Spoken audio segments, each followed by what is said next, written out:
നിയമസഭാ തെരഞ്ഞെടുപ്പ് പോര് മുറുകുന്നതിനിടെ പേരാമ്പ്രയിൽ ആളിക്കത്തി അനൗൺസ്മെന്റ് വിവാദവും. സമുദായത്തിന്റെ പേരിൽ വോട്ട് ചോദിക്കലും വീട്ടിലെത്തി സമുദായത്തിന്റെ പേരിൽ വോട്ട് തേടിയെന്ന പരാതിയിൽ UDF സ്ഥാനാർത്ഥി ഫാത്തിമ തഹ്ലിയയ്ക്ക് തെരഞ്ഞെടുപ്പ് കമ്മീഷൻ നോട്ടീസ് നൽകി. വീട്ടിലെത്തി സമുദായത്തിന്റെ പേരിൽ വോട്ട് തേടിയെന്ന 3 പരാതികളുടെ അടിസ്ഥാനത്തിലാണ് നോട്ടീസ്. വിഷയത്തിൽ ഫാത്തിമ തഹ്ലിയ പ്രതികരിച്ചിട്ടില്ല. LDF അനൗൺസ്മെന്റിൽ സമുദായത്തിന്റെ പേര് സൂചിപ്പിച്ച് വോട്ട് തേടിയെന്ന വിവാദത്തിൽ LDF സ്ഥാനാർത്ഥി TP രാമകൃഷ്ണന് നേരത്തെ നോട്ടീസ് ലഭിച്ചിരുന്നു. മാധ്യമ സാന്നിധ്യത്തെ തുടർന്ന് വെൽഫെയർ പാർട്ടി വിളിച്ചു ചേർത്ത തെരഞ്ഞെടുപ്പ് യോഗത്തിൽ നിന്നും ഫാത്തിമ തഹ്ലിയ വീണ്ടും വിട്ടുനിന്നതും ചർച്ചയായിട്ടുണ്ട്. MS അനീഷ് കുമാർ ചേരുന്നുണ്ട് കൂടുതൽ വിവരങ്ങളുമായി. Aneesha, good morning.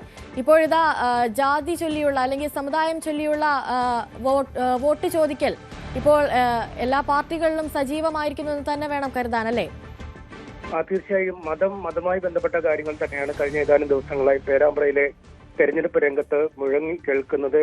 കൗമിലെ കുട്ടി എന്ന പേരിൽ അല്ലെങ്കിൽ മുസ്ലിം കുട്ടിയായ ഫാത്തിമയ്ക്ക് വോട്ട് ചെയ്യണമെന്ന് വീടുകൾ തോറി സ്വകാര്യ സന്ദർശനങ്ങളിലും മറ്റും ലീഗ് പ്രവർത്തകർ പറയുന്നു എന്ന് ആരോപിച്ചാണ് TP രാമകൃഷ്ണന്റെ പ്രചരണ വാഹനത്തിൽ നിന്നും അത്തരമൊരു അനൗൺസ്മെന്റ് പുറത്തേക്ക് വന്നത്. ഇതേ ചൊല്ലി ഇത് തെരഞ്ഞെടുപ്പ് ചട്ടങ്ങളുടെ ലംഘനമാണെന്ന് ചൂണ്ടിക്കാട്ടി ഫാത്തിമ തഹ്ലിയയുടെ മുന്നണി UDF അവർ തെരഞ്ഞെടുപ്പ് കമ്മീഷനും DGPക്കും ഒക്കെ പരാതി നൽകിയിരുന്നു. ഈ പരാതിയുടെ അടിസ്ഥാനത്തിൽ ഇന്നലെ TP രാമകൃഷ്ണന് LDF സ്ഥാനാർത്ഥിക്ക് തെരഞ്ഞെടുപ്പ് കമ്മീഷൻ നോട്ടീസ് അയച്ചു. ഇക്കാര്യത്തിൽ സംബന്ധിച്ച വിശദീകരണം നൽകണമെന്ന്. പക്ഷേ ഇക്കാര്യത്തെ പൂർണ്ണമായും തള്ളുന്ന ഒരു നിലപാടോ കൊള്ളുന്ന നിലപാടോ LDFന്റെ ഭാഗത്തൊന്നും ഉണ്ടായിട്ടില്ല എന്നാണ് ശ്രദ്ധേയം. താൻ തെരഞ്ഞെടുപ്പ് പ്രചാരണത്തിനായി തയ്യാറാക്കിയ ശബ്ദരേഖകൾ തന്റെ പക്കലുണ്ട്. അത്തരമൊരു ശബ്ദരേഖയിൽ ഇത്തരമൊരു കാര്യം ഒരിടത്തും ചൂണ്ടിക്കാട്ടിയില്ല എന്നും ഇത്തരത്തിലൊരു പ്രചാരണം തങ്ങളുടെ ഭാഗത്തൊന്നും നടത്തേണ്ട ആവശ്യമില്ലെന്നുമാണ് TP രാമകൃഷ്ണൻ പറഞ്ഞത്. പക്ഷേ ജീപ്പ് തങ്ങളുടേതല്ലെന്ന് തള്ളിപ്പറയുന്നുണ്ടോ എന്ന ചോദ്യത്തിന് ഇക്കാര്യത്തിൽ അന്വേഷണം നടക്കട്ടെ എന്ന ഒരു നിലപാട് അദ്ദേഹം സ്വീകരിക്കുകയും ചെയ്തു. ഇതിന് പിന്നാലെയാണ്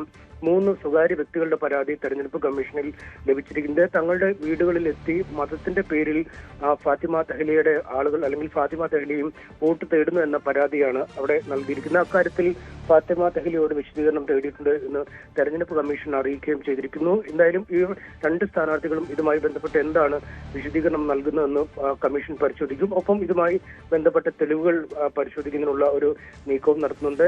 അതിനുശേഷമാവും ഇക്കാര്യത്തിലൊരു കൃത്യമായ നടപടിയിലേക്ക് പോവുക. എന്തായാലും വർഗീയ ധ്രുവീകരണം എന്ന ഒറ്റ വിഷയത്തിലേക്ക് പേരാമ്പ്രയിലെ തെരഞ്ഞെടുപ്പ് രംഗം മാറിയിരിക്കുന്ന കാഴ്ചയാണ് കാണാൻ കഴിയുന്നത്. ഇതിനിടയിലാണ് ജമാഅത്തെ ഇസ്ലാമിയുടെ സംഘടനയായ വെൽഫെയർ പാർട്ടി ഇന്നലെ ഒരു പ്രത്യേക കൺവെൻഷൻ മെസ്സേജ് സെന്റർ എന്ന പാറക്കടവിലെ വെൽഫെയർ പാർട്ടിയുടെ ഒരു സ്ഥലത്ത് ഒരു സാംസ്കാരിക കേന്ദ്രത്തിൽ കൂടുന്ന സാഹചര്യമുണ്ടായത്. എന്തായാലും അവർ സ്വന്തം നിലയ്ക്ക് സ്ഥാനാർത്ഥി അടക്കം പങ്കെടുക്കുമെന്ന് ചൂണ്ടിക്കാട്ടി പ്രചാരണ സാമഗ്രി